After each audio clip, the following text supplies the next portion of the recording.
Hi and welcome to ThriverTV, the place to break free from narcissistic abuse with quantum tools and understandings.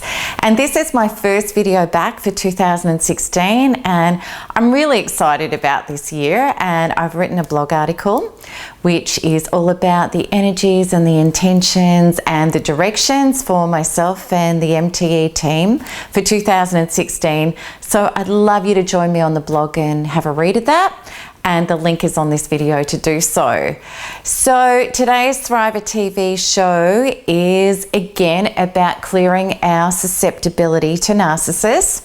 It's a part of the series, and this is such an important show because this changes everything when you understand this. This is about one of our hugest gaps that we can have, which is self-abandonment. And the really tricky thing with self-abandonment is until we understand what it is and how it plays out, we don't even know we're doing it because we were all taught from a very, very young age to disconnect from our emotional self. That when we get triggered and we feel uncomfortable or anxious or confused, that generally what we would do is we would seek solace from outside of ourselves. We'd go to somebody else for their opinion or their advice, or maybe we'd pick up something like shopping, or we'd eat food, or we'd pick up a cigarette, or we might ring up some friends and say, let's meet up for a drink. But we weren't actually going inside to self-partner to deal with our wounds. And this got set up at a very, very early age because the truth of our life and how we're playing out relationship is in accordance with the state of our inner identity.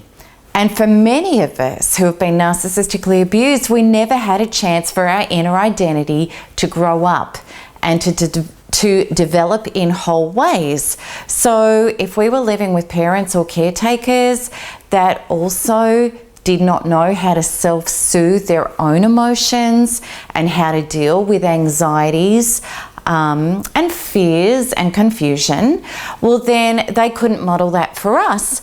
And what they were more inclined to do was when we were having age-appropriate insecurities show up, like I don't feel loved, I don't feel lovable, I'm fearful of being abandoned right now, I don't know how to deal with what's going on inside of me. All of that was very childish, but it was very, very age-appropriate.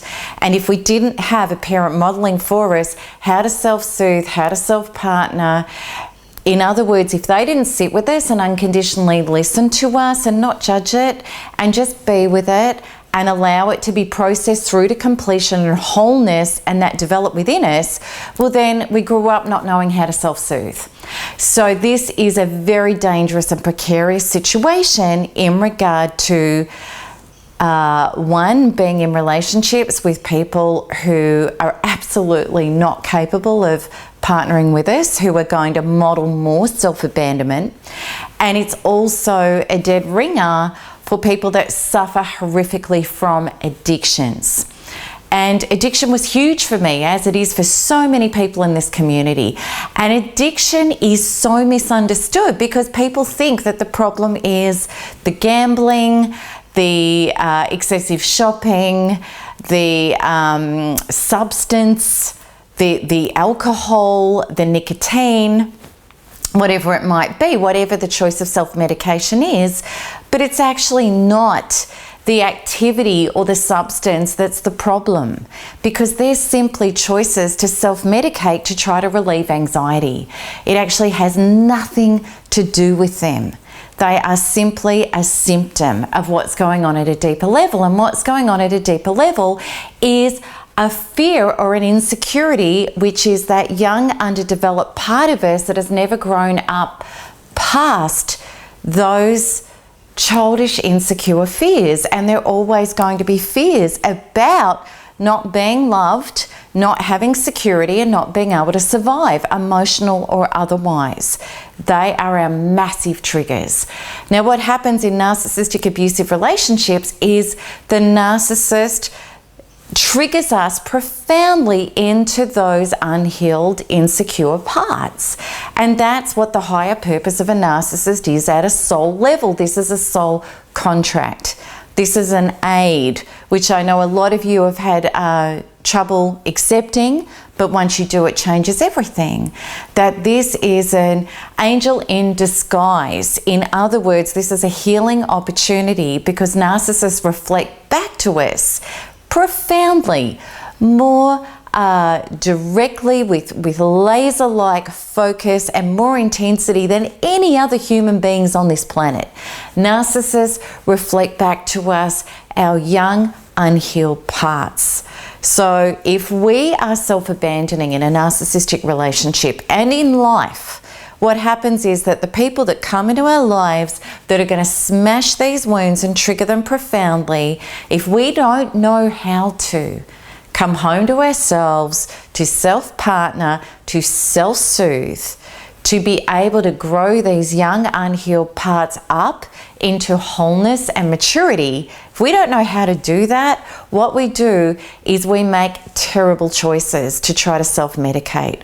We're either going to go for self-destructive addictions, which only give temporary relief and then bring more damage on top of the original wounds. So it's a self-perpetuating vicious cycle, is that I have a self-medication choice, which gives me temporary relief. The pain comes back in even greater intensity, and now I have to chase my self-medicating choice even harder to try to relieve and burn off the anxiety that is unresolved within me. And we're going to do that. We do that. And I did that incredibly in my life, not just in regard to narcissistic abuse. Addictions were massive for me. Things like alcoholism, workaholism, nicotine, any obsessive compulsive choice that would take my focus off my pain and try to alleviate it. But it wasn't a good choice, and it never is a good choice. It's like that expression, hungry people make the worst shoppers.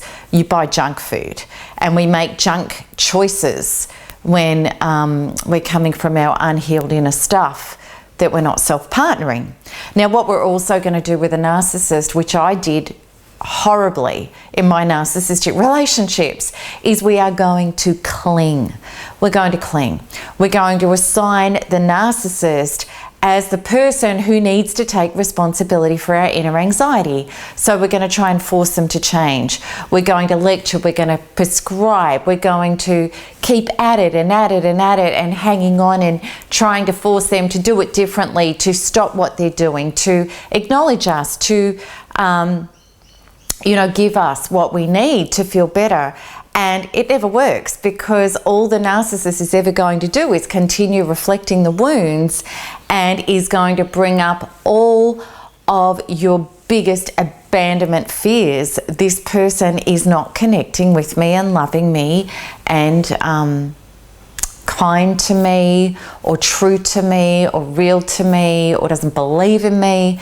And it's actually all the things that we didn't receive as a child when we were triggered into age-appropriate wounds. And it's all the things that we haven't developed within ourselves in order to soothe and comfort and love ourselves back to wholeness and resolve these wounds. So we think that the narcissist isn't showing up, but what this is actually really reflecting is that we're not as yet showing up for ourselves. And it's a really big deal. So, and what happened was, since a young child, is we got into the pattern of choosing things to self-medicate. So it could have been food. It could have been from a young age that we were dabbling and getting involved in illicit substances, or alcohol or nicotine. Or maybe what we were doing is we were just trying to be really good academically or at sport in order to win love and approval. Or maybe we were people pleasing and we surrounded ourselves with a lot of friends so that we could relieve that inner anxiety of the fears of I'm not lovable, or I'm not secure, or I'm not safe. And this is what it's all been to do with. So we have to clean this up. We've got to clean up self-abandonment, because if we don't clean up our self-abandonment, all we are ever going to do is to hook into people and situations that just further abandon us and damage us. So I really want to help you start to learn how to self-partner and start turning away from self-abandonment. So I want to do a little exercise with you, and you may write this exercise down and then go away and do it, because it's going to take a little bit of time. So how this exercise goes is that, first of all, we sit with ourselves, and we've got to come inside, because if we don't go within, we're going to go without. We can never get to the answers. So what I really want you to do is I want you to close your eyes, and I want you to connect within, and I want you to go to a memory of when you know you self-abandoned. And I want you to just be with it and really be with it. And I want you to feel that panic, that anxiety, that thing inside you which felt like, I feel out of control. I feel like I can't be with myself. I feel like I need to grab something, anything to help this. And, you know, having been narcissistically abused or connected to narcissists, there's been plenty of those times. I want you to connect to one of those times and really sit with it and feel it. And then I want you to ask yourself, where is this in my body? Where do I feel this anxiety, this out of control feeling? And just have your body open and breathing, so you can just be with it. Where is it? Is it in my heart? Is it in my throat? Is it in the pit of my stomach? Is it just so big it's everywhere under my skin? Where is it? And I want you to just be with it unconditionally. You need to become that parent to yourself that's just going to be with you with your wounds, because we can never heal what we're not prepared to feel. Just breathe, be with it. And then I want you to ask yourself, how old is this part of me? And what we're doing is we are looking for a younger part. We're looking for a part of ourselves that was young, that was age appropriate at that time, that felt out of control, that felt it needed a parent figure or a soother. And I don't want you to logically come up with the answer such as, well, I know this happened when I was 4. Let your body tell you. Just be with it.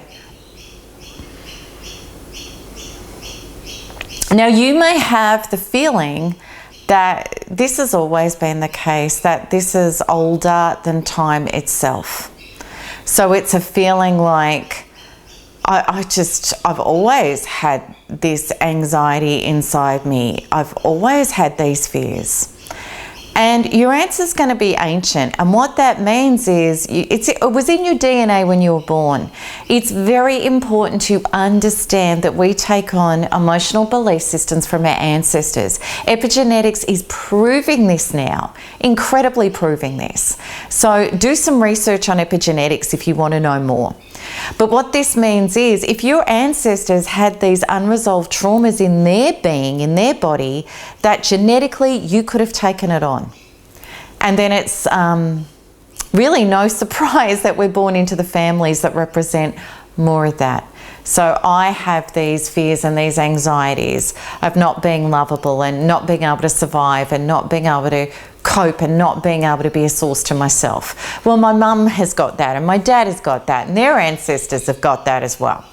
And then we're born into a family where all of those fears come up again, and because all of this is a replay of what we need to heal and evolve, not just for ourselves, but for our future generations. So maybe your answer is ancient. So then what we do is we sit with this part in our body, we just be with it, and we say something beautiful. We say something loving like, dear one or little one, or, you know, my inner being who I adore, tell me about this. What is this really about? And then with a journal, you can write and you can connect and just trust whatever comes. It may not be logical, it may not even make sense, but what we're doing is we're looking for those wounds, those vulnerabilities, that fear that we've been trying to stuff down, we've been trying to self-medicate, we've been trying to survive with, and all it's done is created and unconsciously generated more of the trauma in our lives. So this is the unraveling, this is the up-leveling, this is the reparenting. So you write that out and you just be with it with your body open and breathing, and you feel it and you allow it. And then you can come back with, you know, dear little one, you know, inner being that I adore, inner child that I adore, I am here for you. I love you. I'm never going anywhere again. I'm going to be with you. You and I are going to create the most incredible relationship where I look after you and I listen to you and I hear you and I'm here for you. And when we start doing that, we start coming home. We stop seeking out of false substitutes. We become a true source to ourselves. So I really hope that this helps and that this has lit up a big understanding for you about what self-abandonment is, the dangers of it, how it hooks us into and creates us as so precarious for narcissistic abuse, and that there are ways to heal this. Absolutely. And please know, if you want even deeper, more powerful resources, including the super tool Quantum Freedom Healing, which is a tool that I've used to up-leveled and thousands of other people have used, you can connect to my resources by clicking on the button that appears on this video. So that's it from me to the next video, and I look forward to seeing you on my blog. And please, you know, leave a comment, and I'd also love you to share these videos and like and subscribe, because that just so helps this Thriver model and this mission, which is all about getting out of powerless victimhood and into true ways to heal. So, as always, keep smiling and keep healing and keep thriving, because there is nothing else to do. Lots of love. Bye-bye.